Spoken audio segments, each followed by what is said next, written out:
I need to make sure that your audio is coming through because I don't know if it is. Can you speak? Testing 1, 2, 3. Oh yeah, Yeah, yeah, yeah, yeah, yeah, yeah. yeah, yeah, yeah. You're good. You're good. Yes, it is. It is coming through. If you will just double check, make sure everything sounds good, and then also post in the Discord for me. Oh yeah, we live. Yeah, we are live. Sorry. Yeah. Gotcha. Yeah, everything sounds good. Cool. All right, late for us then. Sweet. The Discord, our exclusive Oh yeah. Discord. Yeah, yeah, yeah. All the cool kids are there. Yeah, you have to give us If your you're not first. in there, you're not cool. You have to give us your firstborn in order to be a part of it. Yep. Them's the rules. I don't make them. Yeah, that's why Jenna's a mod. Exactly. Yeah, I got some stuff to talk about, homie. Well, good. With Lord of the Rings. You know, I on some brighter news that I think is really funny. I don't know how much you've seen any of this on X, but this weird thing happened a couple weeks ago where somehow America and Japan, the feeds started getting like crossed, and all of these people from Japan started talking about how there's like certain things about American culture, specifically like Southern and Midwest culture that they really like. Like cowboy hats and pistols and folky music, and there's like all these these bands from Japan are like, oh yeah, we play like Midwestern folk music and da da da. I just thought that was kind of cool. I feel like so often everything on the internet is either like dour or drama or whatever. And so to see some people that are like, hey, we really appreciate these aspects of your culture, it's kind of cool to see. And so like it was all this like back and forth, and it's still kind of happening. And I just kind of thought that was cool. Yeah. Cool little thing going on, especially because, well, we're talking about, I feel like we're like 50-50 today with news, right? Yeah. I got some stuff I'm like looking forward to that we're going to be talking about. I got some stuff I'm pulling up over here. Oh, speaking of Jenna, how's it going? Hello to everyone in the troll room, everyone who likes to chat, and everybody who doesn't. All right, what are we talking about first? Are we starting with this Rings of Power stuff? Yeah, you want to? Yeah. Why don't we just go right on into it? Yeah. Okay. Well, I don't know how much. I don't know how much has been specifically. Hopefully, this is going to work right. Yeah, so I don't know if they've really put much more out news-wise yet, other than like the picture, and like you can see it on like our thumbnail for this episode. But allegedly, season 3 of Rings of Power will introduce an orc character that's going to be a main part of the plot, traveling with Galadriel and a Rondir. Dude, come on now. They're just kind of doing whatever now, aren't they? Yeah, they're definitely gonna go for the Rings of Stupid is definitely gonna go for the orc redemption arc. Well, Tolkien always said nothing's evil in the beginning, and he never said an orc couldn't be redeemed. And it's always about what he never says, huh? Yeah, isn't that funny? Not about what he does say. Yeah. We're gonna get the Guardians of the Galaxy of Middle Earth. What if they just did that for the last season? You know that I actually they should do that for the last season. I'm really curious if this show's gonna get to a point where they, I mean, not that they care, but you know what I mean by like where they really don't care and they just start doing crazy stuff. I'm curious about that. I'm curious about what's going to end up happening with all of this. Like here for the ride at this point, you know. I feel like us going through this show at this point is going to be less about like, well, this isn't lore accurate and this is whatever, and just being like, what were they thinking with this? Like, why was this a decision that they made for this? Because like we know at this point, I mean, we've talked about it for years now, that it's just like not even accurate at all. Like they're not even pretending. Oh no, you changed your picture. Yeah, yeah, they're not the even. baby orc, remember? Yeah, for a second I thought it was the little baby Yoda thing from Yoda. But yeah, I don't know. I am kind of curious how they're gonna justify this. You know, I assume it's gonna be something as simple as like this orc had a family and the family got killed, and so it's like the enemy of my enemy is my friend situation.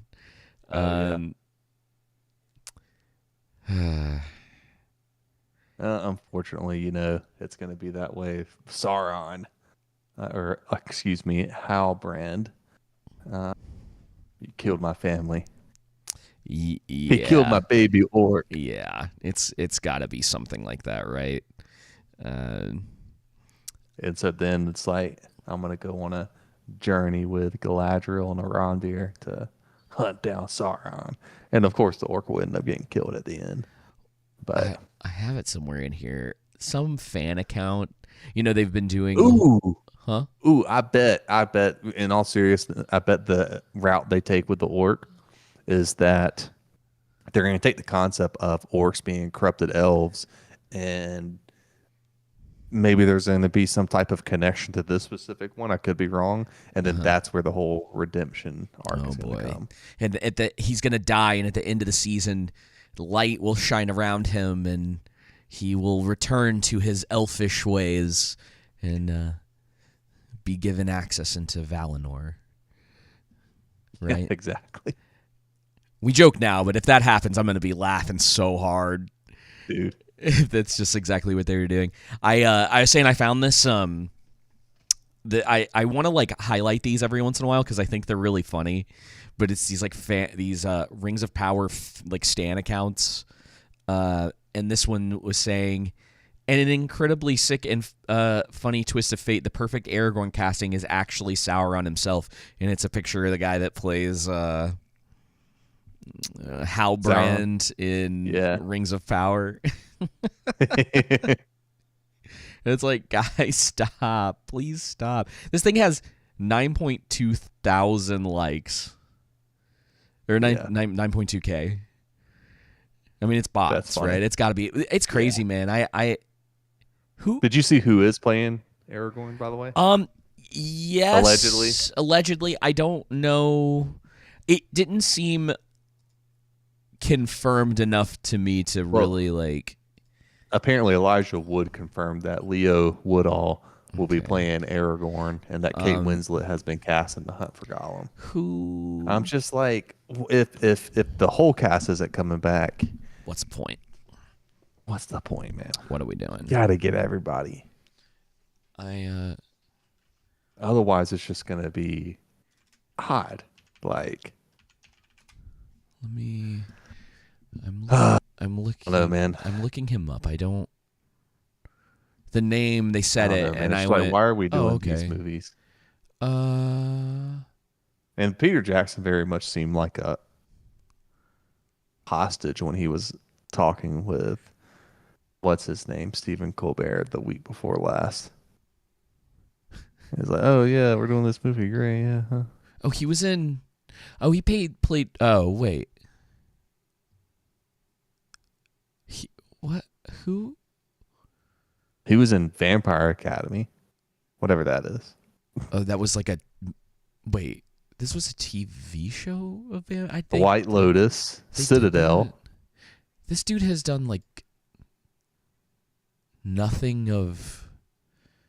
He was in White Lotus. You watched Citadel. I only watched the first episode. I don't. I don't remember. It's safe to say he really hasn't done anything of like note, right? Yeah, I would say. Like, there's nothing in his. I don't know. He has done Bridget Jones' Mad About the Boy. Yeah. Well, that did really well in the UK last year. I didn't even know they released another one of those. But one day. yeah, no, I mean, which is fine, but it's not that. I'm sure he's a good actor. It's just, guys, just move on. Like, stop. Oh gosh, He might just be. stop doing these reboots, basically soft reboots or what, sequels or whatnot. Prequel, I guess. Well, what would you call it? Because it's not a prequel it's a sequel. I think. sequel. Because it's still like, because this is what we were talking about last time, was that they're saying it's going to be based off those 3 chapters, but what does that really look like? Because what does that really mean? Yeah, you can't really do a. That won't. If you just did those 3 chapters, in all honesty, probably wouldn't be a very good movie. Like, there's probably not. There's a reason that when they were discussing and trying to figure out what they were keeping in and what they were cutting from the film trilogy, that some of that stuff didn't make it. And I understand, like, people really like it, but this is always that place where you have to have that conversation with people. It's like, stuff's gonna land on the cutting room floor. Yep. The Hobbit sections of the first movie already take up nearly half the movie of Fellowship. Exactly. So you're talking about another half hour added in. It, like, pacing wise, it doesn't work. You do in something like that, especially when you're not doing TV or whatever, you're gonna have to make specific choices, and that's just how it goes. Some of those choices people agree with, some of them don't. People have been arguing about it for the last 20 plus years. So it's just a question of, there's like differences in the way people might have handled it, but back then it at least seemed that they were trying to keep the spirit of the story intact and trying to adapt it the best that they could, even though, like, there's probably some things that there's like stuff in it that, like, I'm fine with, but I probably would have been more, like, cautious about. Just like with that, like the elves in Helm's Deep,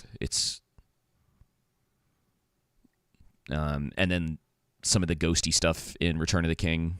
I think those are the 2 things that, like, stick out in my mind the most. Of, like, I probably would have tried to make it a little more accurate to the source material with those 2 things. I agree. Especially because especially since it would have enhanced the movie. Yeah, and they don't handle the elves super well in Helm's Deep. It's kind of like I've seen those movies so many times now. I'm still trying to, like, figure out if I can justify it in my head, and most of the time I'm like, just, like, I feel like you were missing a couple things to make this, like, if you're gonna do this, you should probably make it work really well. And they kind of, like, are there, and it's like, yay, and then they're gone, and you're like, so are they gone? Did they all run away too? Which I think was supposed to be the intention, because, I mean, you know this, but, like, Arwen was originally supposed to be at Helm's Deep as well, and there's actually still a shot of her in the movie, it's a wide shot when they've, like, digitally inserted everybody into it when they're all running inside, and then, like, everybody kind of, like, a lot of the cast is just, like, kind of gone, and it for me, from, like, a I'm not sure what the exact term would be, but the idea of, like, when you're going through and trying to, like, block out where everything is happening and where people are at certain times, like even if they're not on screen.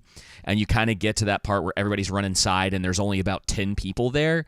It's always given me the impression, and I think it's like one of the like a slip up that they did where it gives you the impression that like way less people survived, and then when it's all said and done, like everybody's kind of back again, and you're like, yep, where'd you all go?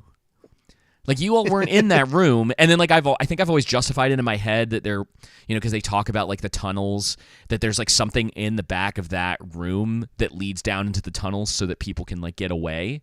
And so that's just how I've always justified it, but I have no like actual evidence for that. It's just, I'm like, okay, it's like it, which I get why they included. Peter Jackson wanted to include the elves at Helm's Deep, even though they weren't there in the books, was to show the audience when the elves die that men are truly by themselves. The only problem with that is that you still got Rivendell, Lothlorien. They're still and so, kind of around. And they're still Legolas, around. And so if they don't show up, I think actually like lets the audience know, hey, the elves aren't showing up. Even if you wanted to have dialogue in there in the sense that, hey, Aragorn or Legolas mentions, or someone mentions, are the elves coming? Are we getting any help? Have you heard from anyone? And that's what I say. And that's when they say no, like no one else is coming. Mm-hmm. Yeah, and I think they're. Theoden says that, or whoever you want, and I think that's one of the problems with creating this Hunt for Gollum film and allegedly, if it actually does come to fruition, the Shadow of the Past or whatever the one Stephen Colbert is making ends up coming to be, is that I think, as we said before many times, it's only going to serve to hurt the movie.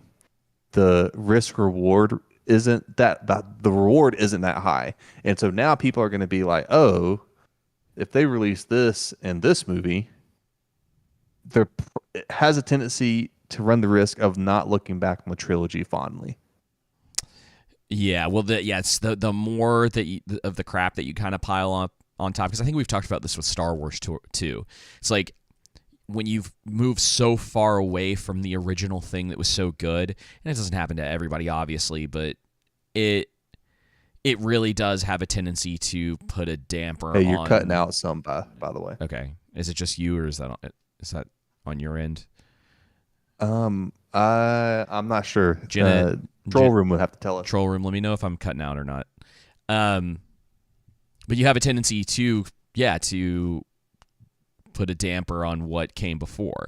Now, I think that like especially when you have the original team. That's the main thing. Yeah. Is what I specifically mean is you got the original team back, and now you're going to have the Hobbit trilogy to go off of, which, they added Tauriel and other elements to that movie. Then you're going to have the Hunt for Gollum, where they're going to have to add a lot to it to make it a movie. Yeah. Then you're going to have the Shadow of the Past.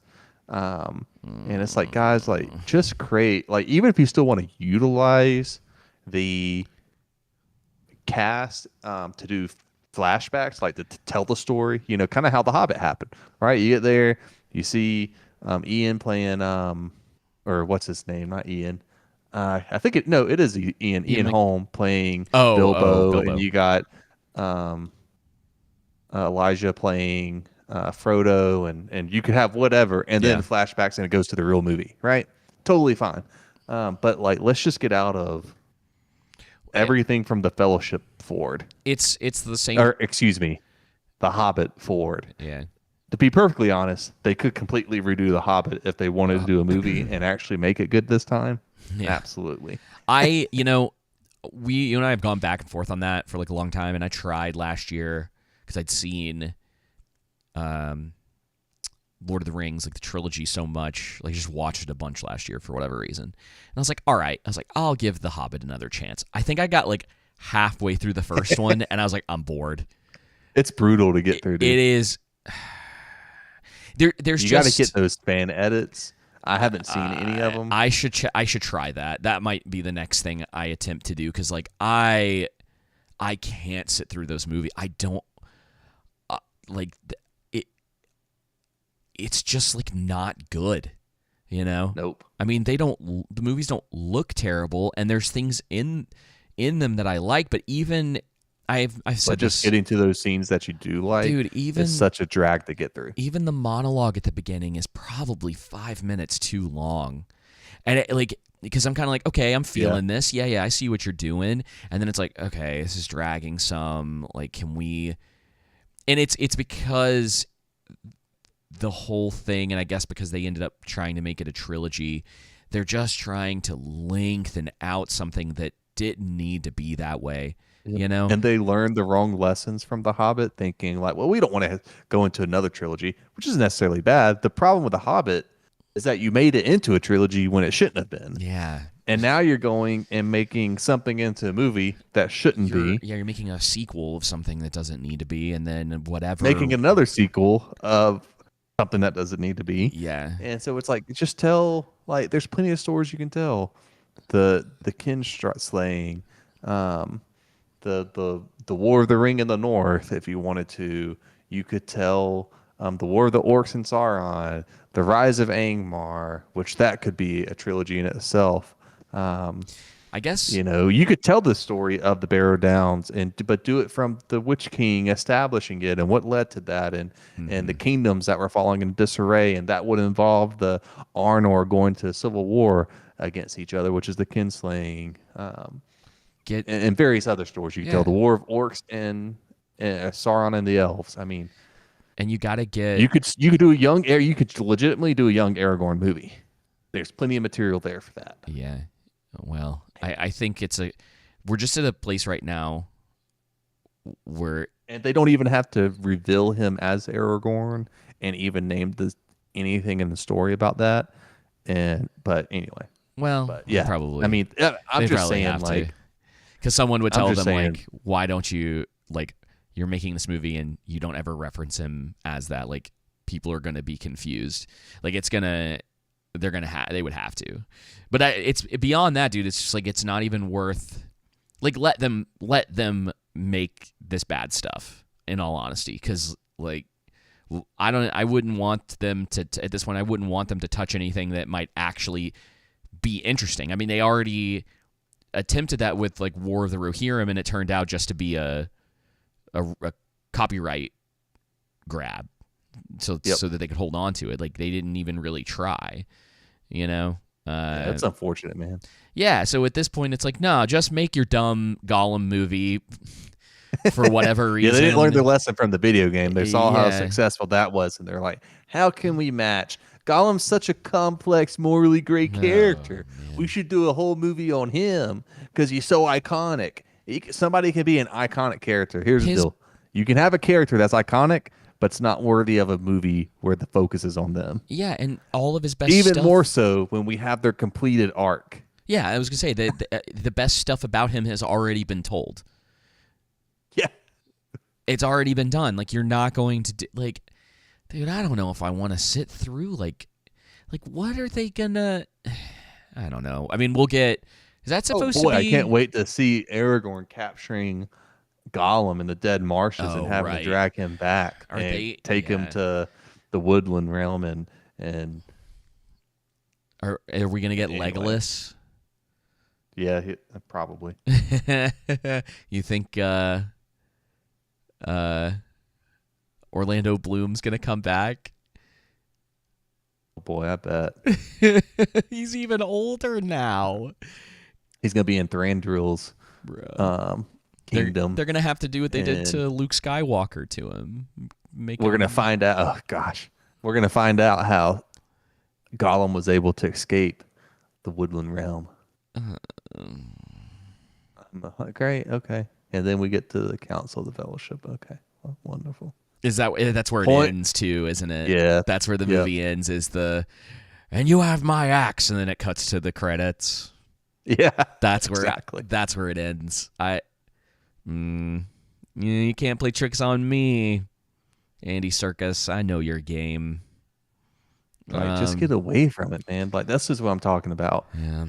Stop living in the past, right? Like, there's nothing wrong with nostalgia necessarily, and there's nothing wrong with like enjoying things from the past. We all do, but just just make it your identity and yeah. your focal point, and just to stay there and not to move on to something new and create art and create other wonderful stories within Middle Earth with new characters and stuff for the audience to learn that are great. I'm I mean, it's just something I'm like really curious about at this point. That now that you've kind of like mentioned the art thing, I talk about it every once in a while, but I've been dabbling in writing a little bit more, and a lot of it at this stage has just been putting stuff on paper yeah, and trying to kind of like learn what I can on top of like, transitioning to this new editing program and having to learn all this stuff again. But it's something that's like really fascinating to me. And it's funny that you say that, man, because like legitimately, I don't know if everybody has it in them to be able to just make something great. new. Yep. They don't. It takes a lot of hard work. Even more than like, because like if you think about it, right? There's risk involved. Yeah, like Work involved. That's a lot harder. Peter and them, they didn't have to write Lord of the Rings out of thin air. Yep. They didn't. They didn't have to come up with like a bunch of their own dialogue, even though I think like even some of the stuff that isn't like word for word from Tolkien's work, like I think some of it's really good and like really memorable, and I think it fits well. But I to truly like have inspiration, because it all comes from somewhere, right? Like even Tolkien was inspired by things, Right. But it is his own work, right? Like it's not, no one's being like, well, he stole from this material. It's like you hear that argument sometimes, not just you hear it's so stupid, but you hear it about him and other people too. But it's like, no, guys, like you can be inspired by something like Beowulf and implement things that you like from something like that, and you're not stealing Beowulf. Like that's not how that works. Like there's a ton of inspiration isn't the same as plagiarism. Yeah, exactly. And there's tons of stuff that like I have in my mind that like have inspired me, and kind of like from a vision of like what I would want for certain things. And then a lot of it is like, how do you fit the pieces together, and how do you take something that you think's kind of cool or like seems like a fun concept, and then how do you make it work? Like how do you convince the viewer that like it to be invested in the thing that you're creating? It's not easy. And what is easy is to say, well, we have this thing that, obviously we've talked about this, like Andy Serkis has obviously got a like special place in his heart for Gollum. That's the role that put him on the map. Like that character made his career, it defined his career. So it's not surprising that he wants to go back to that. The problem isn't that he wants to do that. It really is that it probably isn't going to work, Exactly. I don't, this isn't Avatar, the first couple of them at least. Like this thing's probably not going to make a couple $1 billion. And then in my mind too, I'm like, I don't know why they don't just like, you can. What's up, Woopa? Hey, Woopa. Good to see you, dude. It's not like you can't just re-release the extended trilogy every year. I think it would still make them a big chunk of change. And then, like, I don't know, figure out, like, the projects that would actually work, and, like, find people who are going to be passionate about it, and have Jackson in a producer role at this point. Because, like, dude, honestly, man, I appreciate the heck out of the dude for what he's done for film, but like I don't know if he's got it anymore. think he's just more so interested in the technical side of things Yeah, versus the actual directing and storytelling side, if that makes sense. Still interested in the storytelling side, but more from the technical aspect. And I think too, we talked about this before. I think it's also probably a bit his generation, um, in that he thinks that CGI is the preferred way to go, and where there's certainly a place for CGI, practical will typically always be better. That's what made it's the trilogy so well, is yeah. that it's Well, kind it's go ahead. the mix. Yeah, the mix of it. It's the mix of it because like some of the I forgot what the technology was called where they were able to basically put like all the tiny like orcs and stuff in the battlefield and like make, but it also, I mean, like even years and years later, it all looks so good. It's still Yeah. like, even if every once in a while you're like, oh yeah, you know, uh it's just so cool to see on screen. And I think some of that is that I've seen it so many times and I'm like occasionally hunting for that stuff, like for Right. the technical flaws. I like that. It's not like a haha gotcha Peter Jackson. It's a no.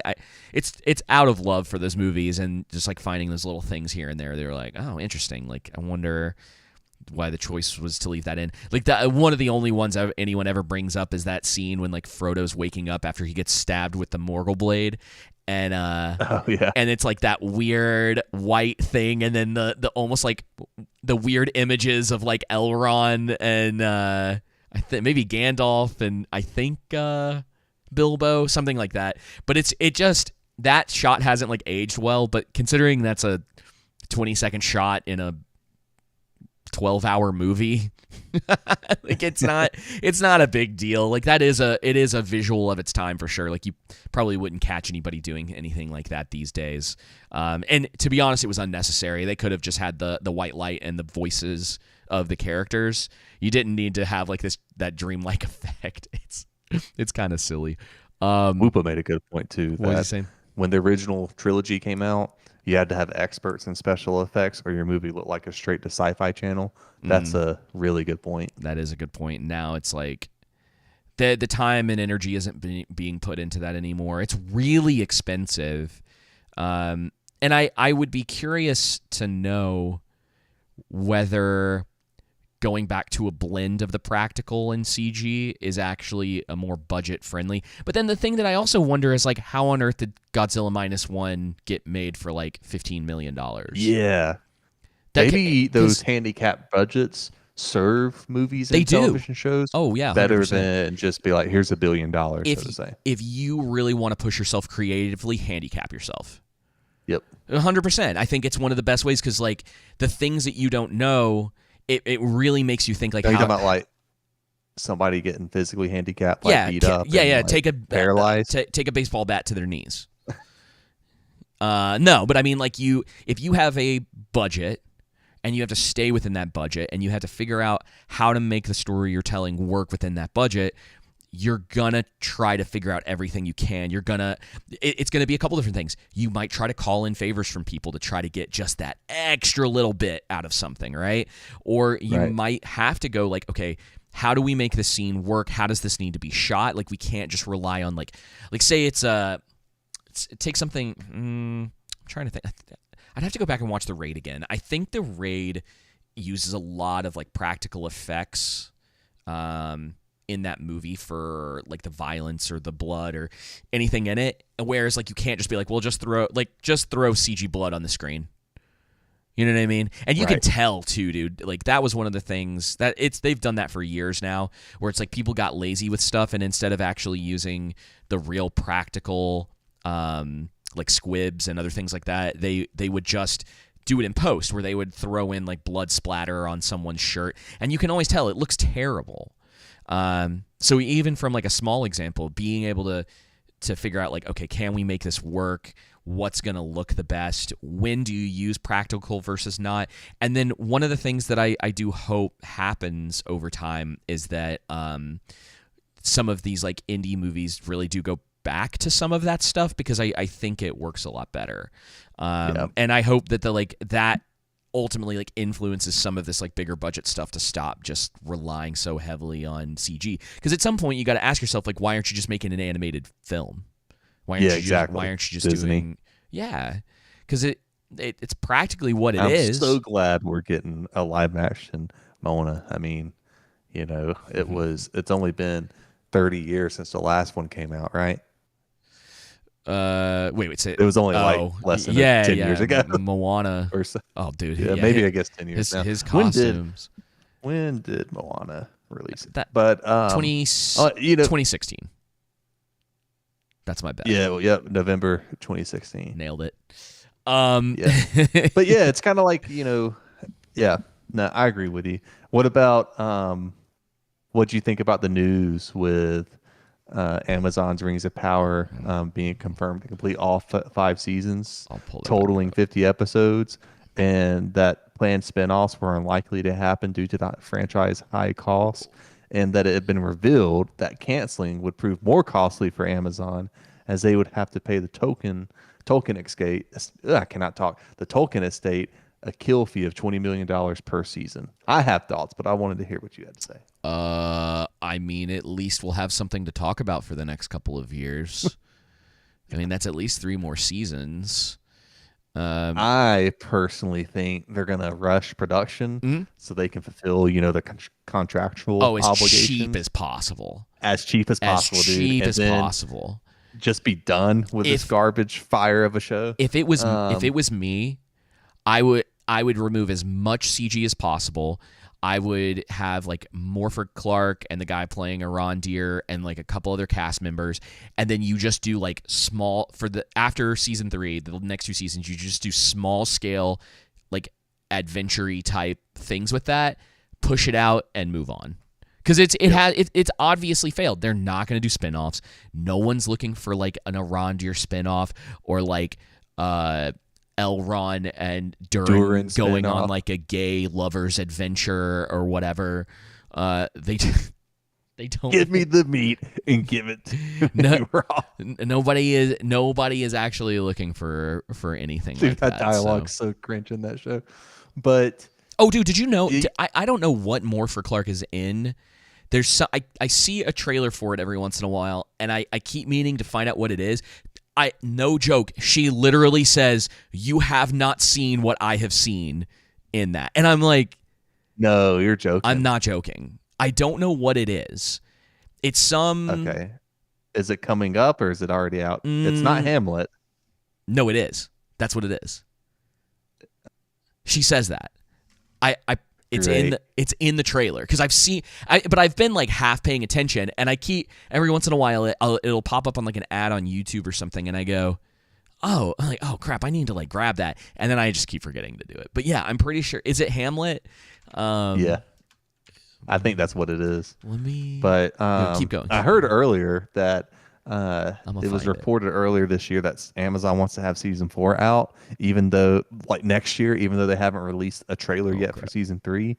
And so I do think that people are reporting correctly that Amazon closes out. Our high production costs are the reason they won't pursue spinoffs. However, Amazon's lying. It's because of how much of a crapshoot seasons 1 and 2 were, and all the Tolkien fans who hated it, and it cost them a ton of money. That's exactly why you have to pay for ads, which reminds me, I need to get the status of the class action lawsuit filed against Amazon. Yeah, they sued them over the ads thing, right? Yeah. I forgot that happened. That can be your beat. You can keep up with that. Okay, so in February 24, there was a class action lawsuit against Amazon alleging deceptive trade practices and breach of contract. Completely agree for them charging $2.99 monthly fee to remove ads, which has gone up to $5 now or $6, $5.99 or something like that. It's either $4.99 or $5.99. Any case, it seems that the case sought restitution, damages, and injunction to stop the fees, and a Washington federal judge dismissed the lawsuit in February 2025. Dang, man. Trump strikes again.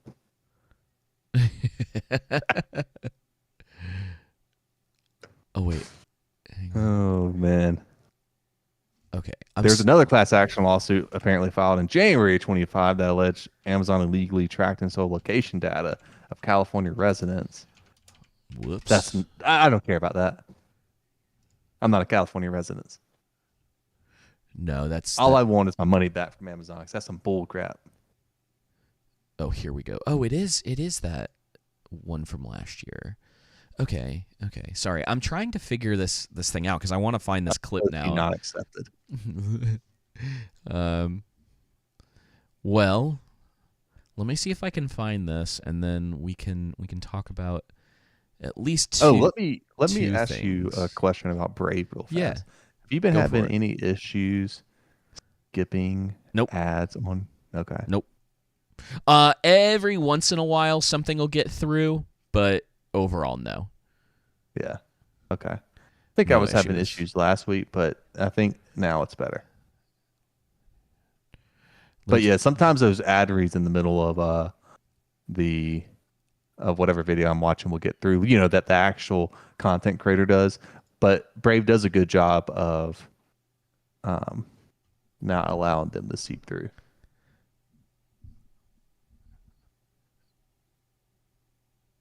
I want to find. Oh, I found it. Oh. I found it. I wish YouTube had a homepage to where I could go test this. Let me see. Okay, I should be able to play this without the channel getting in trouble. Do it. Hopefully this is the right thing. This is from the trailer. You might have to pull it up on our actual channel to hear this, Joseph. Me to have seen what I have seen. Okay, it's not quite the same. She says something about you have seen what I have seen, but it's super close. They knew what they were doing. They knew what they were doing. They were capitalizing off of that. Play that one more time. 100%, dude. Woe is me to have seen what I have seen. To see, she says to see what I have seen, but it's so close, dude. How do you not know? Oh, man, that's crazy. Okay, well, mystery solved. All right. Well. All right. Ooh, I know what to do. I'll look up the Spider-Man trailer. Do you want to do that first? Do you have a preference? I was gonna look through. I don't think I have any other. I don't have a preference. I was just trying to find I don't have any other news. Bunch of videos that would potentially have ads in them, so I can make sure that Brave's working correctly on mine. Oh, well, we can talk about this real quick. Might give me a channel that has ads. We can talk about this news real quick. Come on, Troll Room.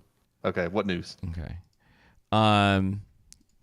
One Piece season 3 is scheduled for next year. So allegedly, fair enough. But we were uncertain of this, and Netflix is at least confirming that is their plan. I don't know if that is really going to be the case. But here we are. We may actually get this in about half the time that we got the last one. Which would be nice. That's what they need to do. When that's what we were saying, yeah, I mean, like, man, I don't know if they're ever going to get through all of it at this point. By the way, Jenna, you may want to plug your ears. You're going to hate this. I know. It's probably bleeding out of his ears. I know what I'm about to say, Jordan's. Jenna's going to hate this. I tried to watch like 5 minutes of One Piece. Did you try to watch the anime? And you were like, no. Dude, I could not do it. Listen, I tell some of the hardcore like anime people pretty often, like, I don't think it's the show that you give to someone right away. Like, I don't think, not that some people can't find their footing and go with that, but talk about a mountain to climb before you ever get to anything else. Yep. And I find it endearing. I just don't think I could watch. They're endearing qualities. It's just that I'm not 13 years old anymore. I think you would like Full Metal Alchemist. Just gonna hate that. I know. I think you'd like Full Metal Alchemist Brotherhood more. It's got a bit more. It's got some of the goofy, but it's got a much more serious tone to it. Okay. That show goes places, man. That story's got some seriously dark moments in it. I could see, I can see why people, would like One Piece, even just in the 5 minutes I watched it. Just wasn't a show I could continue watching. Yeah, it's just not for you. It's fun, and I think that's fine. Which is fine.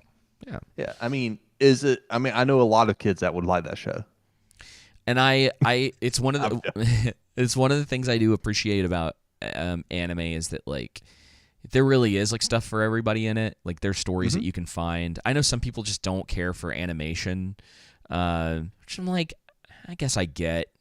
But at the same time, to be fair, to give it a fair shot, I would need to watch more than just 5-10 minutes of it. Oh, probably. But I mean, you've seen. I was like, and they're about to re-release like a new version of it, which is crazy. Like I don't know too much about it. Jenna would probably know more than I do, but allegedly it's supposed to get rid of like a lot of the filler.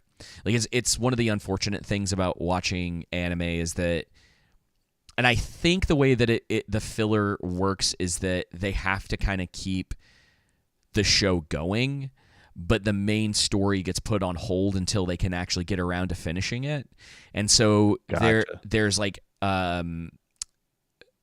there's websites that will give you like official episode numbers.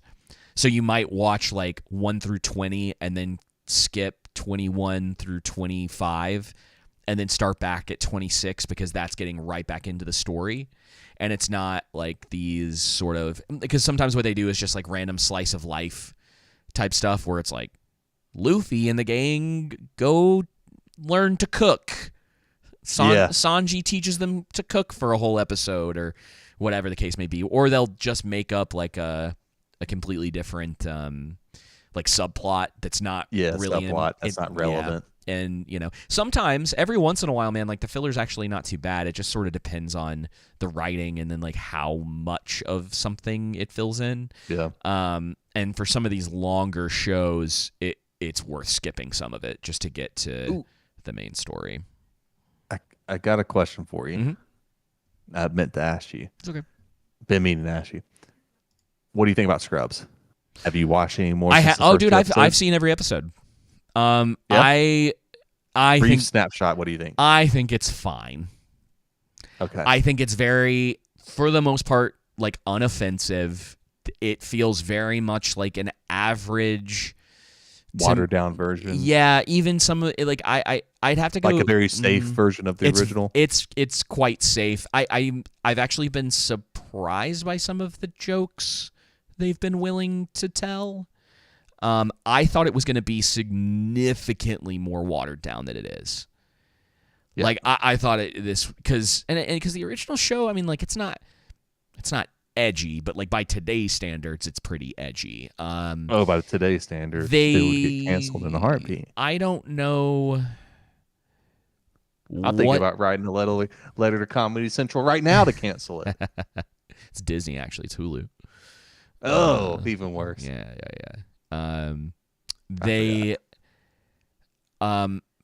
Dr. Cox is only in like the first episode. Little rug pull there. Which sucks because he's awesome. And then like I think it's kind of all right for him to kind of understand later in his life, like, I have anger issues, which is fine, but also like it's still some of the best. Like when he's on screen, it's like some of the best content. Yeah. And there's like a couple plots in episodes that don't really go much of anywhere, but there's also still quite a bit of like emotional payoff. And I found that I'm not utterly annoyed by like some of the younger cast. They've kind of made it work, and they're not fully one-dimensional, which could have been a problem. It's still kind of early. I don't know how long this season's going to be, and who knows if they're going to get anything beyond this. But yeah, it's kind of just more Scrubs. And like I've seen people say that like it sort of takes away from. I mean, it's already that this is now the second time that they've done this. Because like I think it was only it was 8 Hang on, I got the DVDs behind me. Oh, here it is. What season is this? Is this season 8? 7th. Okay, so they did. No, wait. No, it was 8 seasons. Do I not have season 8? Because season 7 was the last one. Okay, yeah. So they did 7. So like true canon, right, is 7 seasons. This is so funny we're talking about this. I don't know if you realize the can of worms that you opened up with this, Joseph. This show was like huge for me growing up. I literally have every season on DVD, except for apparently the 8th season, which makes sense because it sucked. But they had it for 8 seasons technically, and 7 seasons where they had like a definitive end at the end of season 7. And then they brought it back because I think there was quite a boost to their ratings. And then everyone's like, what are you doing? You ended this perfectly. You didn't need to do this. So them doing this again, they already have kind of rug pulled. And so them coming back all these years later, I don't necessarily mind it. I don't know how I feel about them separating JD and Elliot, even though part of me thinks if it kept going, they would probably put them back together at some point. And other than that, like, I mean, it's fine. Like, it just feels sort of like lost episodes of Scrubs. You know what I mean? I gotcha. Yeah. Like, a lot of the cast isn't even alive anymore, which is kind of unfortunate. And then, like, I don't, like, the janitor hasn't come back yet, which has been a little disappointing. So, it's rough, but I also think it could have been way worse. Like, it's not, and it's like, like I'll watch it every couple of weeks and watch like 2 episodes, and then I'm like, okay, and then kind of do something else. We talk about this like regularly, but like I would love for more television to kind of be like that. You know, it doesn't have to be. It's sort of. I mean, I think I like Reacher more than, this Scrubs reboot, but like it's kind of in that similar vein where like I just kind of enjoy sitting down watching it and being like, okay, cool, yeah, like kind of enjoyed that, and then like moving on. And it's not like we're not going to sit here and discuss the merits of like the Scrubs reboot in hyper detail because like it's just not really worth it. But I also am not like I've been surprised by. It's nostalgia to a degree as well. Yeah. But I've been surprised by not just being like utterly hating it. I think that's same. That's how kind I of was. where it's at. That's how I was at watching the first 2 episodes. Yeah, and outside the rug pull. It stays Dr. with Cox Cox. not being, yeah. It stays roughly about the same. Like the tone stays about the same, and like it's like I like that Turk and JD are like mentoring, and you're kind of getting that older perspective. Like I don't think there's anything wrong with that. I do kind of wish maybe they had kept things.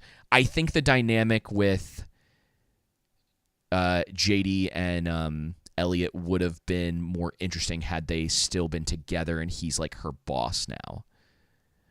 I think there would have been more room for them to do some like interesting things with that. But like they're kind of going back. Like they still sort of understand the relationships between these characters, and like I don't think that they've done any. Someone would have to let me know for sure, but like I don't think they've done anything that's been like straight up like assassinating like any of these characters. Like JD was always kind of a girly dude. Like that was always the joke, right? Because that was exactly, and that was before like it was the serious thing that people were doing to like degrade men, right? Like he was just always like he liked drinking apple teenies and was always just a little bit like softer. And then like Turk was always the like that they were like best friends, and then like they had very different personalities. And like Turk was the jock surgeon, and yeah, it just like I always thought like the characters were really cool, like, and all of them had their differences, and like that was one of the things the original show was really good at too, is like even with Dr. Cox, like they never treated they used his character for comedic stuff, but like the show never treated him as if he was like perfect. It was very open about his anger and his drinking and how that ruined the relationship with his wife and caused him to be very lonely. But it also did a good job of elevating him in the right times when they show that, like, despite the way that he can be at times, he actually has the best intention of the staff and the hospital and the patients, more so than someone who puts on a front of being this very friendly, very approachable person who ultimately, like, that's not who they really are. Like, it's a facade where he doesn't put up a facade and he also knows what he's doing, you know? Right. And so I would say, like, if anything, like, yeah, I think that's probably the one thing that I don't think they fully handled right. Because, you know, we have to move on from that kind of, like, toxic individual. You know what I mean? Like, you can't. Yeah, I know what you you mean. can't elevate that anymore in like a mainstream thing, which is crazy. Now you just made me want to go back and watch like the show, like the original show again. But yeah, well, listen to this in December is going to be kind of crazy. That's when we should get the new Narnia film on Christmas, the new Harry Potter show on Christmas. One of your favorite movies you're looking forward to this year, Jumanji 3. 4.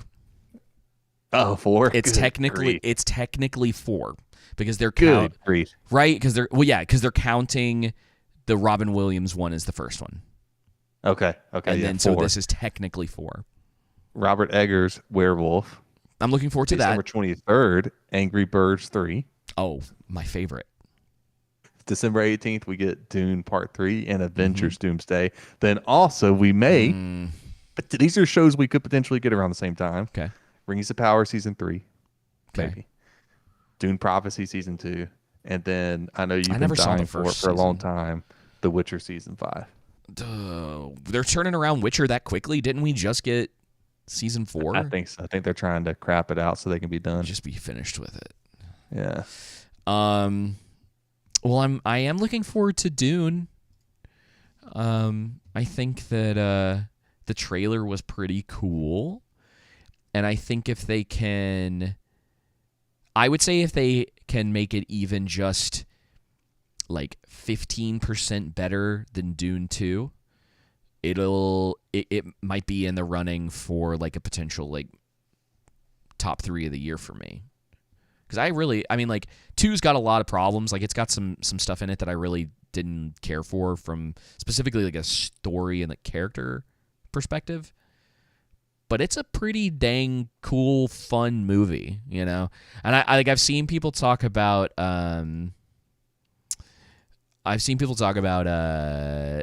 this is like a new like Lord of the Rings trilogy, like people wanting to put it in that category, and I'm like, sorry guys.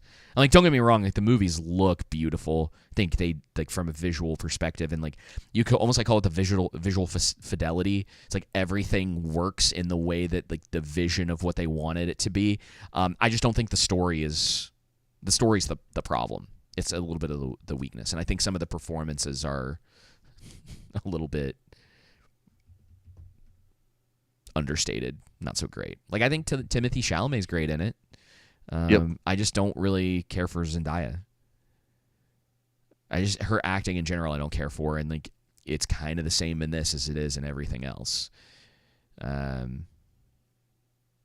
just sort of. I don't think you're wrong. I am looking. You know. I am looking forward to it though. It's cool. It might be cool, man. I listen. Beggars can't be choosers these days. No, they can't. You know, like I was shocked. Because I like the first one quite a bit. I think it's does some really good world building. I think a lot of the characters are pretty cool. Like they're not, some of them are a little too one-dimensional, but I do think it's cool.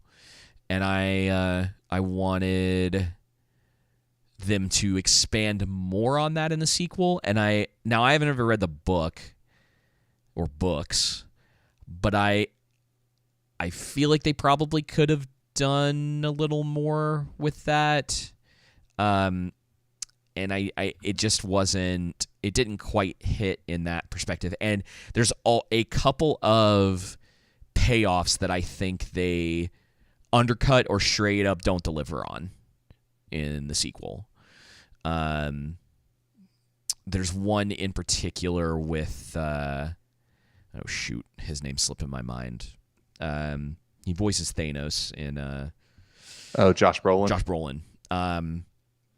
There's like a fight with, I think it's like him and Batista, and forgive me because it has been a couple of years since I've seen the movie, but I think you kind of get it, but they should have that should have been a bigger moment in the movie, and it doesn't last nearly as long as it should. Or it might be a straight up rug pull. I don't quite remember.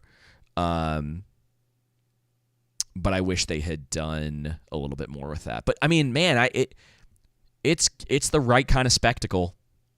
Like I'll give it some props for that. Like if you're gonna do spectacle, like Dune kind of does it right. You know, it's not just member berries. It's not, you know, it's working to try to give you. It serves the story. Mm-hmm. Yep. You know, like the big worms coming out at the, like, it's really cool. Like, it's a great, and it is kind of like that, especially the sequel. Like, it's a great popcorn flick. I remember showing the first one to some people. I watched it, you know, because it went pretty much straight to streaming, because the old Rona, and it got like a really limited release in theaters, and I remember like watching it when it first released. And just being like mesmerized by it, because I was like, this movie is cool, man. Like, there's something about it. And I was like explaining this to people, but I was also like, this is one of those movies, like, I might show this to people because it's long, right? Like, it's 3.5 hours. And I was like, all right, guys, like, I really think this is cool. And I made like 12 people sit down and watch this movie with me. And the whole time I'm like, all right, I'm like, I wonder what they're thinking about this, and everybody liked it. Like I was honestly kind of surprised because, like, at least up until then, like Denis Villeneuve he's like an artsy fartsy director. You know, he understands color grading, and he gets like like one of my favorite movies. I was telling somebody about this today because they hadn't seen it. Is Prisoners with Jake Gyllenhaal and his name was Wolverine. Hugh Jackman. Hugh Jackman. I don't know why his name slips my mind. So every time I talk about that movie, I always forget. Like, immediately, my mind blanks on Hugh Jackman. And it's wonderful, but it's like a slow burn kind of mystery movie about a guy looking for his daughter and this like detective who's trying to help him, and it's wonderful. And Denis directed it, and it's like it's way different, right? Like I feel like once these directors go in the direction of something like Dune or these bigger budget movies, they tend to not go back to the little like smaller personal stories, and I kind of hate that sometimes. Because in my mind, it's like, man, you do like a trilogy like Dune, and you go, all right, like let's do something different. Then, to be fair, he did Blade Runner 2049. I don't like that movie that much. Like, it's pretty, but I think it's kind of shallow. But it looked good, you know. But I would love for him to go back to stuff that's more in the vein of like Prisoners. Like get the focus back into to things like that. Because I felt the same way about like Christopher Nolan, man. Like I miss, man, even the days of like Batman to some degree with him. You know, and I think I get it, because you make something like Batman, and then you're just trying to like more, right? Like bigger ante, bigger effects. What can we do? What's the next big like spectacle? And I get that, but then I look at it and I go like, I just want the Prestige again. Can I have more of that? You know? Because like more of the good stuff. Yeah, dude, because like the more the time goes on, I look at these guys' filmographies and I'm like, yeah, I think the Prestige is probably my favorite. You know? It's like Prisoners might be my favorite Denis Villeneuve movie. And I just... Prestige, I think, is Nolan's best. I love that movie. Like, love it, love it, love it. I think it is borderline a perfect movie. Ooh, yeah. I haven't seen it in a long time. I have to go back and watch it. I got it on 4K last year because I was like, I need to just own this movie. There is a small handful of movies that I would put into that category, and The Prestige is one of them. It's it's definitely one of them. The Raid is also in that list, as well as the Lord of the Rings trilogy, and then probably Terminator 2, which is funny because it's like a sequel, but like it stands by itself like pretty well, and it's like borderline. Like I say borderline because like nothing's ever like fully perfect, but those movies are as close as it gets. Like they are just like on a different level, and in a weird way, dude. I would probably, this one might be a little more controversial. I'd probably put Cabin in the Woods pretty darn close to that too. Like I think that because it's all about like your execution, like your setup, your payoff, and your execution with what you're trying to like deliver to your audience. And right. I think all of those just absolutely nail it. And they're the movies that I would probably have the best argument for. And not to mention, like, I think with each of them, you get quite a bit of like,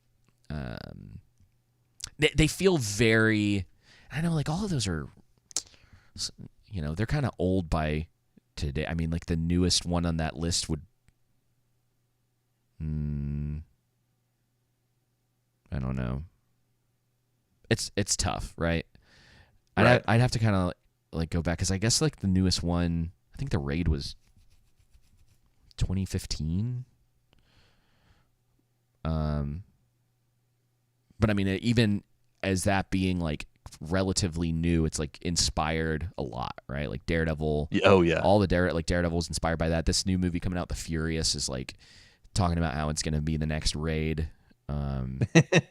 I hope it is, dude. Wants to capture it. It looks cool. It needs. What's it called? It's called The Furious. The trailer just looks cool. You know what I mean? Like they kind of got me with that. I'm like, all right, well, let me see what you guys do. Yeah, man, it's just like that peak for me, and some of it is personal. You know, you get. I've always said this, like when you kind of get into those like 10 out of 10 movies, by the time you get to that, they become kind of personal. Like there's something about them that like kind of gets you over the line to that because it's not just about like technique with things. Because there's a lot of stuff that like does it well, but there's something about those movies that I'm like, this is as close as you get to like perfection with this medium.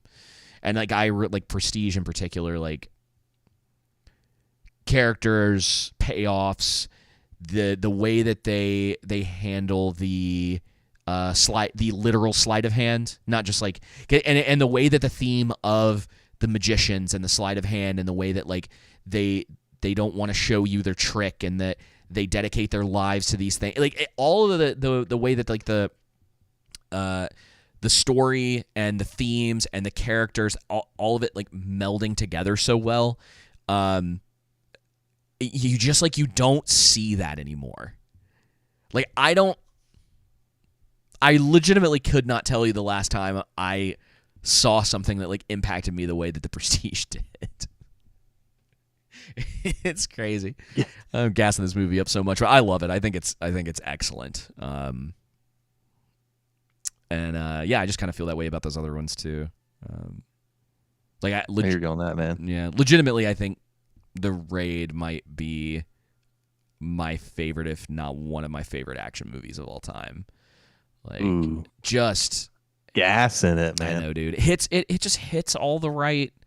I went back and was like, because I was trying to like look at some of that too for like some of the stuff I've been writing, and just like trying to remind myself a little bit about it. And I was just going back watching some of the fights in it. I mean, the whole movie is basically fights, but it's like just some of the stuff that was really memorable to me, and it just being like the direction and the camera work and the choreography. I'm just like, you can see how much they actually cared, you know? Yeah. You really can, especially compared to what we get now. It's funny, and we can close out, but there's this new thing, and once the year slow, if we get to some like slow points, I might talk about this a little bit more. There's this thing that like Amazon's doing now, where they're kind of just putting out 4 out of 10 movie, like 4 out of 10 movie every month. Yeah. I've seen quite a few of them actually. There's one more I was gonna watch the other day. I was gonna watch it yesterday, and then you called me, and I was like, whatever. It's not. But I watched one, and I unfortunately the name has not stuck with me, but it's basically like a movie about these ballerinas, and they end up in like a Russian mob. Oh yeah, brother, it is terrible, but weirdly enough, like it's shot pretty well. Like it was a weird one for me because I get what you're saying. It is goofy, and the premise doesn't really make sense. And for the first like the only like check, and the reason I say like 4 out of 10 is because like you can kind of tell with some of these there's like a little talent behind them in places. Like somebody on the sets of these movies like cared. And you know, it's not in the scripts typically.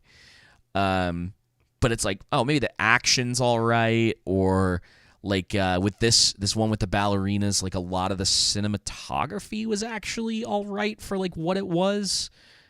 Like it's kind of got like a color palette going on. Like there was like some actual intention behind what they were doing. It's short too. I think it's only about an hour and 20 minutes or something like that, which is good too. They're like in and out, like, and you're done.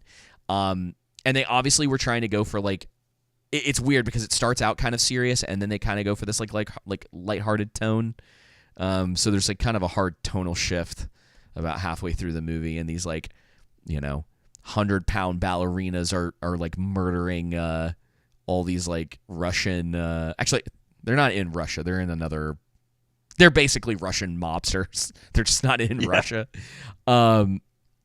And you're like, okay, this is crazy. And like, there's some obvious like moments where they're just like, well, the girls have to win, so we're just gonna like let them win, you know. But they also like at first I was kind of surprised because they actually just absolutely get the crap kicked out of them, and then they do a decent job of showing you that the only way at first that they're overpowering any of these guys is because like all 4 of them are like attacking and stabbing at them at the same time. And then they just kind of throw that out the window like 10 minutes later, and it just becomes like this goofy, cartoonish like nonsense. Yeah. But I don't know. I would say if Amazon could figure out how to put a little more effort into stuff like that, make the script a little bit better, you know, that kind of stuff. The stuff we talk about where it's like, you know, don't let the 5-foot, 85-pound girl just wreck a 250-pound dude who's, you know, got another like foot on her. Don't do that. but try to be creative about it, right? Like that's kind of even some of what we were talking about before. It's like you have this thing, right? Like even with when we talked about Ballerina last year, it's like Ana de Armas is obviously like, I think she's like 5'5", something like that. Like she's not very tall, and she's not a big girl at all. Like she's not muscular. She's not like intimidating in that sense. But you could make a movie like that work if you handle it correctly, right? Because she knows how to shoot guns.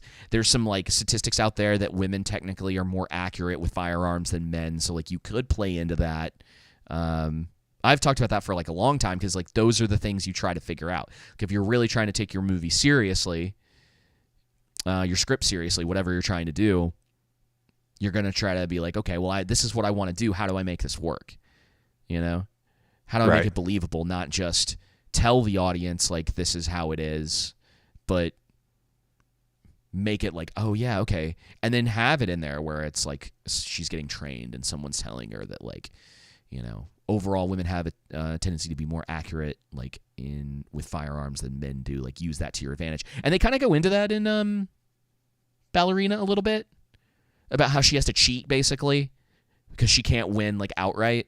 And I always thought that was kind of cool. Like there were attempts were made, Yeah, to like bridge that gap. Yeah, they don't always of the physical size difference. Mm-hmm, they don't always like live up to it in the movie, but at the same time, like attempts were made. Let's head in that direction. Like more of that, please. And so like I think with a little bit more intentionality with what they're doing with some of these. Not that we're gonna get it. It's my hope. They'll dash my hopes against the rocks. But like they could have something on their hands. Sure they will. Yeah, it's the thing I've talked about. Like, give me some 6 out of 10s. Give me like a 6 out of 10, like once a month. And be like, hey, yeah, this is kind of cool. It's just on streaming. Like it might be worth your time if you got a little free time. Like go check it out. But like we just haven't gotten much of that. Though I'd still, I think, watch the Ballerina movie again over the Sam Raimi one that came out this year, Send Help. Did I tell you about that? We don't have to talk about it. It was terrible. Yeah. There was one part of that movie that I found to be like entertaining, and the rest of it is just it's like it was written 10 years ago at like the height of Me Too. It is like it hurt my brain a little bit. Ooh. Yeah. Anyway, all right, Joseph, you got anything else you want to add before we close out? We'll get to Spider-Man eventually. Yeah. Maybe when the next trailer drops. Right. Sweet dude. Well, we won't be recording next week, correct?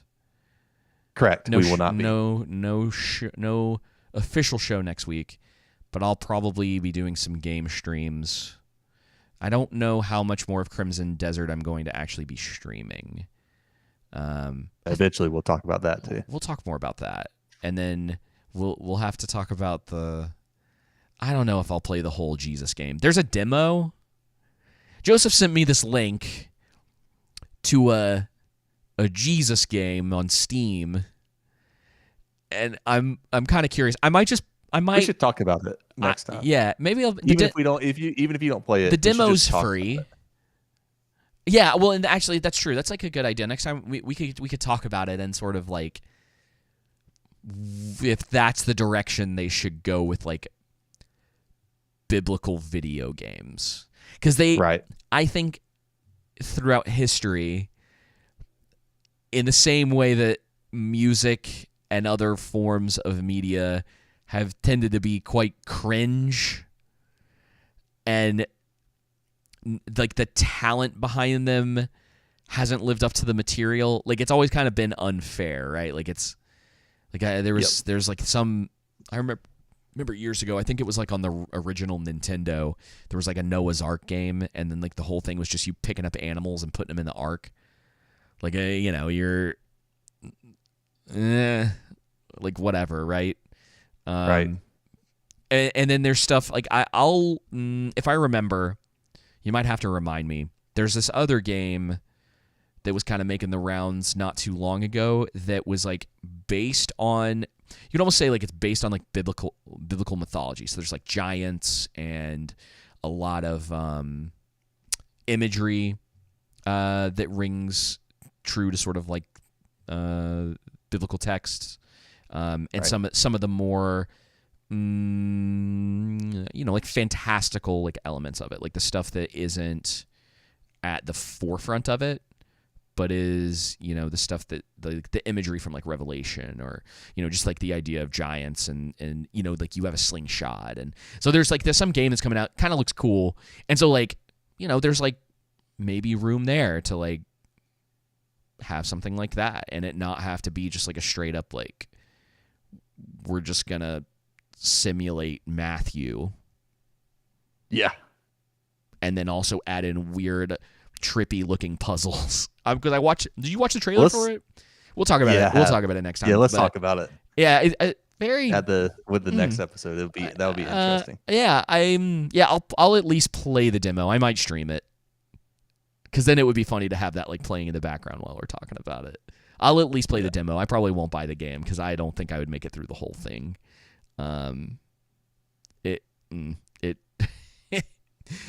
didn't have like a. Yeah. Anyway, all right, we'll talk about it next time. Well, thank you all for tuning in to this episode of The Underground, episode 232, if I'm correct. We will be back in 2 weeks talking, obviously, about this. We're going to talk about Christian video games, or biblically based video games, whatever the more accurate term for that would be. Along with some other stuff, because who knows, man, like, there's probably all sorts of news. I'm sure we'll get more on Rings of Power and Harry Potter. There's some stuff that we didn't even quite get into. I need a break from the Harry Potter discussion. I think I'm already tired of it, because it's like all anyone's talking about is the Snape casting, and it's just like okay, like they're not going to change it, so like what do we do now? Yep. So we'll see. I guess I'll at least need to listen to the first audiobook again, because it has been a very long time since I've read that book. You and me both. And I think at this point I'd prefer just to do the audiobooks over reading it again. I don't have time to read. We talk about this like every week. I just don't have time to read. I wish I did, but I don't. All right, Joseph, anything else you want to add? That's it, man. All right, dude. Thank you all again, and until next time, y'all